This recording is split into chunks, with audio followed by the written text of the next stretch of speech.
ঢাবি শিক্ষার্থী শাহরিয়ার আলম সাম্য হত্যার বিচার দাবিতে আজও অবস্থান কর্মসূচি পালন করছে ছাত্র দল।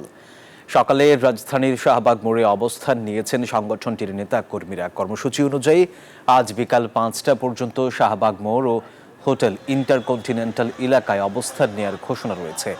অবিলম্বে আসামিদের গ্রেপ্তার, সুষ্ঠু বিচার ও নিরাপদ ক্যাম্পাসের দাবি করেছে ছাত্রদল।